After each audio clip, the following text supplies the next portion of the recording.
doing the job is really the world expert at that job. So they're the ones best to consult about better ways to do the job. So a bad idea is an idea that can generate for the company $1 a day. So it's not, who said drivers and buses? No, that's a good guess. $1 a day. So if you said there's say 250 work days in a year, roughly.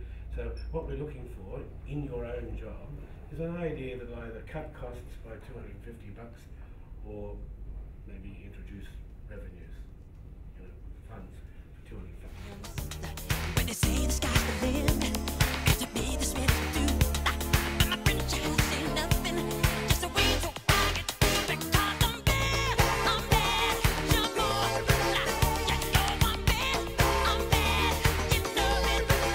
You know I'm bad, you know it, and the whole world has to answer right now just to tell you once again. My idea is that the lighting be turned off during the bright days, maybe by sensors or something, because I think we have the lights on too much and creates heat, and there's no real need for it. Currently, a lot of you might not be aware, especially in other areas, we have 3D drawings implemented in our area now, and what that's highlighted is a lot of parts that previously we made on the job have been made as separate items. Those separate items are still coming out as work orders for fabrication, and we're actually sending them to the distribution centre and then getting them sent back to put on a part that we only manufacture in our area. Now, there are countless items that are going that way at the moment.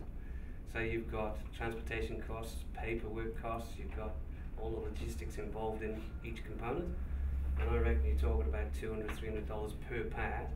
And I can give you examples. The rear frame alone has 3 parts, and I think that we manufacture as a separate component in fabrication that gets sent to the distribution centre, and the lead times aren't there either, so we're constantly now waiting for the parts that we're making in fabrication, which we don't know, are actually going to the distribution and getting sent back. So there is a big issue for me at the moment, which I'm trying to resolve with logistics, but I haven't got to the bottom of it, and I thought, well, that's a good way of looking at something.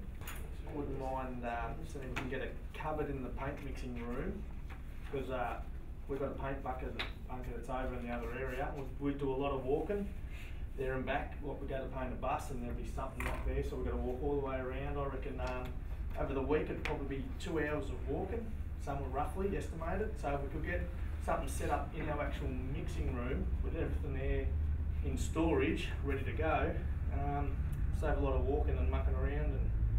And I saw that Bruce said an hour would be work around $45 an hour, so that's around $90 a week, which could save you around $4,680 a year. And that's just one thing. Yeah. My idea is our bus specs, more importantly the specs of the paint, stored in Gary's office. And sometimes they're a little bit sketchy, and we don't actually, there's things left off them and things that are there that shouldn't be, so I think they could be improved and possibly stored on the bus. Saves us running into the office, if we've got a new bus come in or new people, it's there on the bus, it'll save time running around trying to find someone that knows about it, or running in and actually grabbing the specs out of the office. You could have a duplicate on the bus. I think it'd save time, and it also, the cost value of it's a little bit, I've just put $250 for the 12 months, but it could be, because you could make a mistake.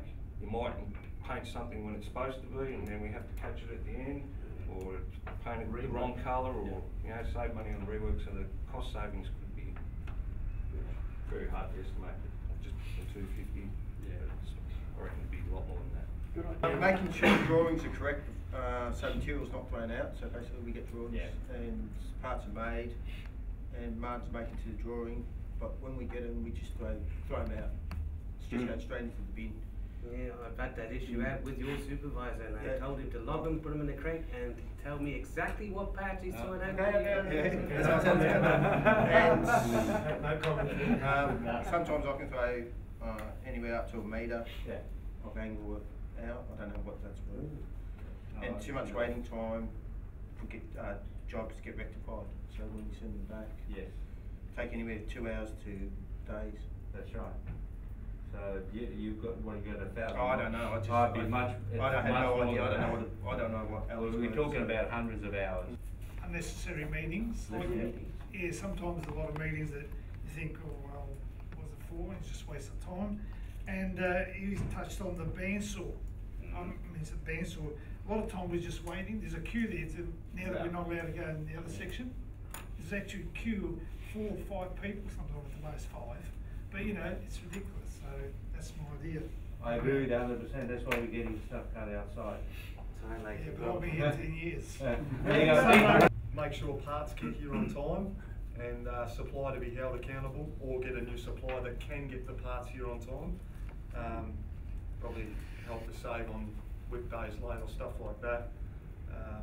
The other day I fitted a ramp that wasn't here for 3 or 4 days.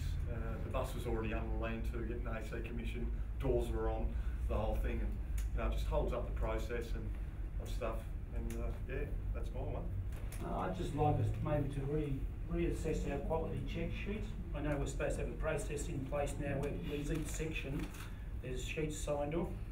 What I'm finding with the job I'm doing, obviously overhead ceiling, everything else, all those electrical boards, everything else, they may have been moved since they've been done over in chassis. Also all the looms on the sidewall, I've got to undo half them and lift them up because the side module won't fit in because they're too low. So I'm doing a lot of adjustments. It's probably costing a couple of hours a bus. Yeah. I worked at our rate at $27 an hour, 2 hours, $54 a bus, 250 buses, so it's $13.5 grand a year, just looking at there. Just something that can be simply fixed if it's done properly in the other areas. Yeah. And it may not be their fault because they may not be getting the information, like Marty was suggesting earlier. Yeah. It's just a matter of communicating. That's right. That's